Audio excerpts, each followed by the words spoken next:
Hello guys and welcome to the channel. I'm Peter, this is Planet Pete, and I'm finally going to take a chance and record some content, put it up on YouTube, something I've been wanting to do for a long time, never really got round to it, confidence issues, not having the time and a few other things, basically making excuses, and I'm going to give it a go now, and this is the first ever episode.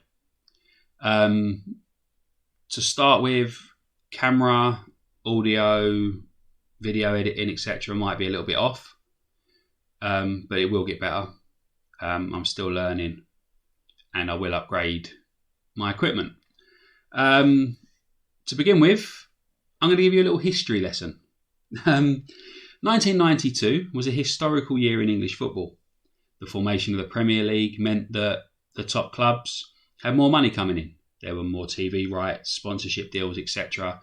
Transfer fees rocketed. Players were earning more. And over the years, the Premier League has become the most watched sports league in the world. I think it now makes over £3 billion a year in TV rights. But what most people forget is while the rich were getting richer, there were clubs at the other end of the Football League pyramid that were getting poorer. And one of those clubs was Maidstone United. Founded in 1897, the Stones, based in Maidstone, Kent, had been an amateur team up until the early 1970s. They turned semi-pro and they were a founder member of a league called the Alliance Premier League in 1979. The Alliance Premier League then went on to become known as the Football Conference and is now known as the National League. It's the fifth tier of the English football pyramid, one tier below the actual Football League. Maidstone won the Alliance Premier League title twice. The first time they weren't able to get promoted, but the second in 1989 saw them become a Football League club for the first time in their history. They almost made it back-to-back promotions and made it to the old Division 3, which obviously third tier of English football. They finished fifth place in their first season in 89-90, but they lost to Cambridge United thanks to a brace from Dion Dublin in the playoff semi-final. Dion Dublin, now of Homes Under the Hammer fame, for those who don't remember him being a football player. Money spent on reaching the Football League, dropping attendances after the club had to move out of Maidstone when they didn't have a ground they went to share with Dartford. The start of a recession saw them accumulate large debts, poor results on the pitch, and rejected planning permission for a new ground added to the club's woes, and the end was nigh for them, really.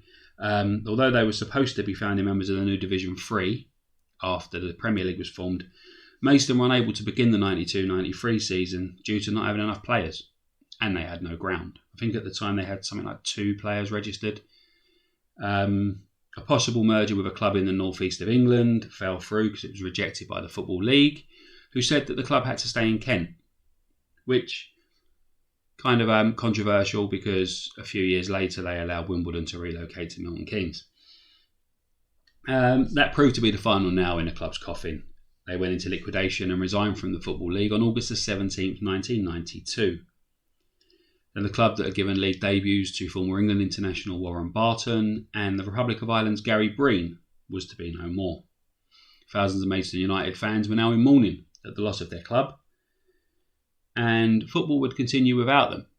As a Crystal Palace fan in real life, I know how it feels to have your club on the brink of disappearing forever. So I can't imagine how I would have felt if they had disappeared. But from the rubble of the old Maidstone United Football Club came a glimmer of hope. The old youth team, Maidstone Invicta, stepped up to adult football, and they were elected to the Kent County League 4th Division in 1993.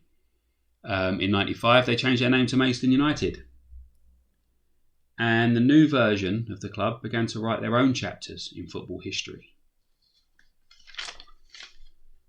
Making their way through the non-league pyramid, the Stones eventually won promotion to the National League, the fifth tier of English football, in 2016, which put a club in the town into the fifth tier of football for the first time since the old club had done it. and they looked to emulate the old Maidstone United by making their way to the Football League. But it wasn't to be the case, and after 3 seasons in which they finished 14th, 19th and rock bottom of the 24, they were relegated again to the National League South. A 9th place finish in a COVID-19 hit 2019-20 season was then followed by last season being declared null and void due to the pandemic. And that brings us up to today. I take over for the 21-22 season with the aim of bringing league football back to the town of Maidstone again, and for the first time in the new club since they were formed in 92. The ultimate goal of this series will be to get promoted to the Football League, obviously with the club currently in the National League South. In the 6th tier, we need to get up to the National League before we can move up to the Football League. We don't want to follow in the old club's footsteps. We don't just want to get there. We want to be responsible with money. We want to build for the future while we're here. The aim of the series may be to just reach promotion, but we want to build something sustainable, something promising for the future. So whoever comes in after me, after we leave and after we've achieved what we achieve, hopefully the next manager can bring success to the club too. And that's enough of a history lesson and the goals for the series. Let's get to work. Just been hired as the Maidstone manager. If we look at the club vision, which I've already accepted, we're going to look to sign players under the age of 23 for the first team. Do not sign players over the age of 30. We're going to look to work within the wage budget, sign players to sell for a profit. And the aim for this current season is to reach the Vanarama South playoff.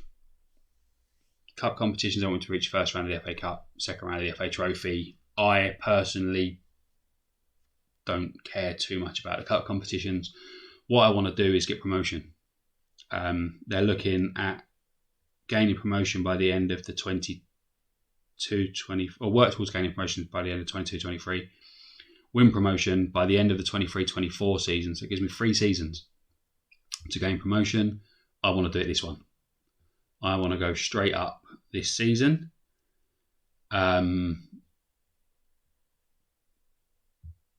we look at the club info, the team play at Gallagher Stadium in Maidstone with a capacity of 4,200, which I think it's like 720 seats or something, and an away section of 600, 792 seats in their 4,200 capacity stadium. Founded in 1992 from the ashes of their old club, and fierce rivals are Gillingham and Dover, due to them being local rivals. If we look at the squad, our highest earner, Jack Barham, is right midfielder and a striker. Good finishing. He's 25 years old. His average playing time is only a fringe player.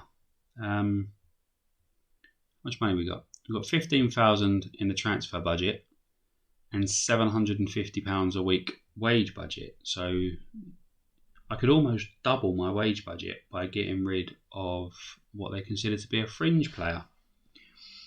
Alfie Pavey, another fringe player,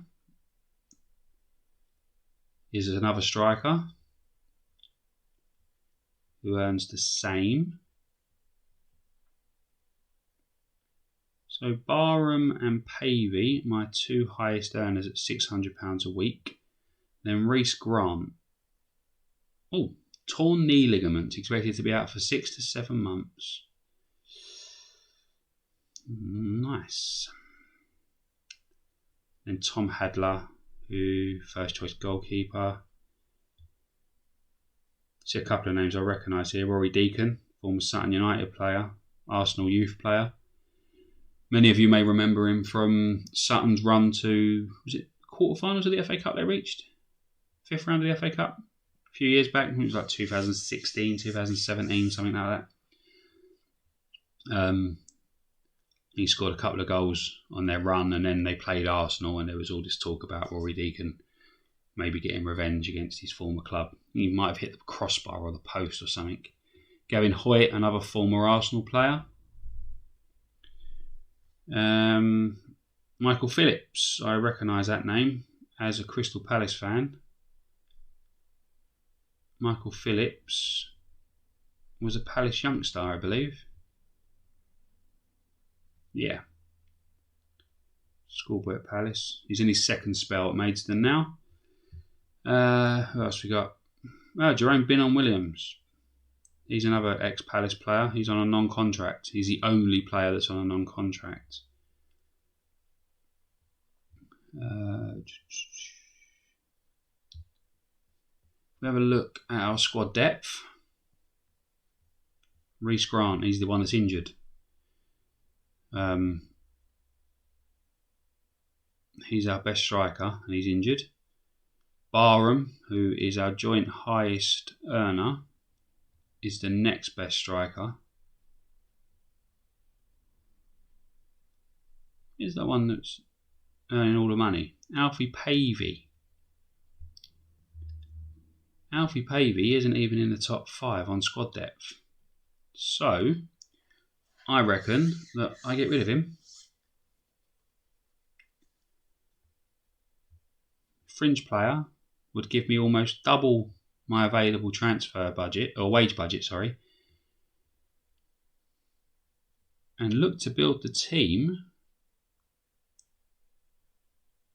around a core of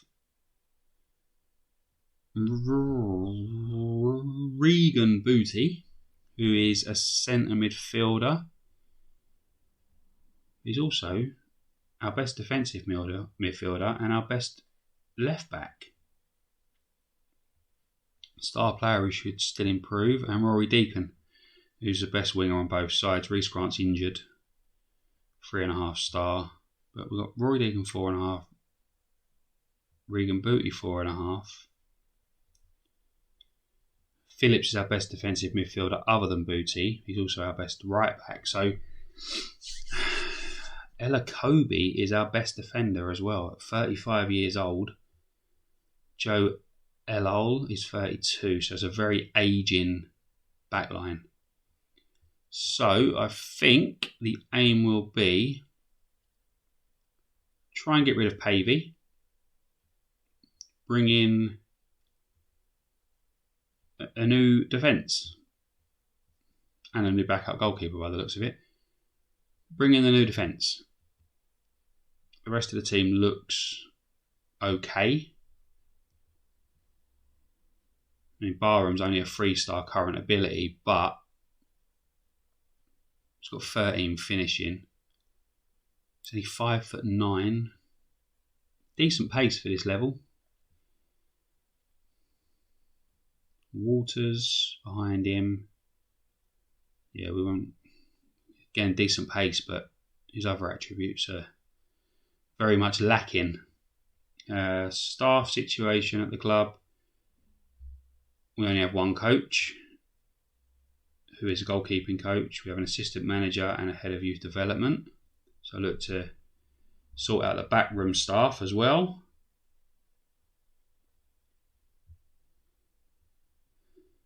Yeah, competition, reach the playoff minimum.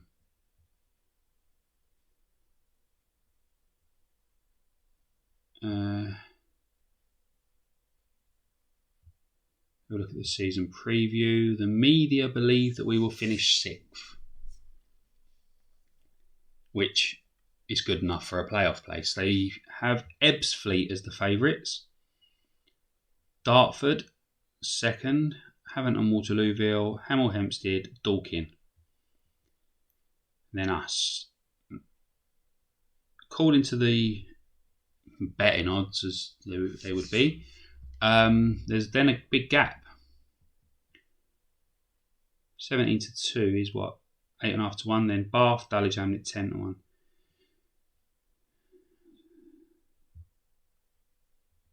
And then there are a few whipping boys: Slough, Tonbridge, Braintree, St Albans, Hungerford.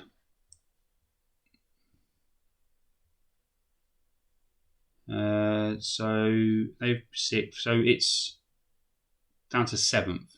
Get a playoff place. So the aim is to look for that 7th position. Fixtures. The league season starts on Saturday the 14th of August. We're at home to Hemel Hempstead, who, if we look on the season preview, are tipped to finish above us. So that's a good start.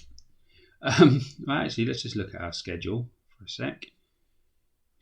We've got friendlies all the way down, then we've got Hemel Hempstead as our opening day of the season. The team tipped to finish Ebbsfleet, Dartford and Havant. So we'll avoid those for a bit. Ebbsfleet are there, Havant are there. Dartford are there. So hopefully we'll be able to get a good few points on the board before we start playing the big clubs. But until that point, I'm going to go and see if I can sort my backroom staff out. See if we can bring in any players or get rid of any players so that the squad is strong enough. And we'll be back to play Hemel Hempstead on the opening day of the season. Until then, I hope you enjoyed this first video. As I said, video quality, audio, etc., will get better. I've only just discovered how to do the background thing. I found a camera app, changed the background, so I'm currently sitting in Maidstone United's football ground. Gives it all the authenticity.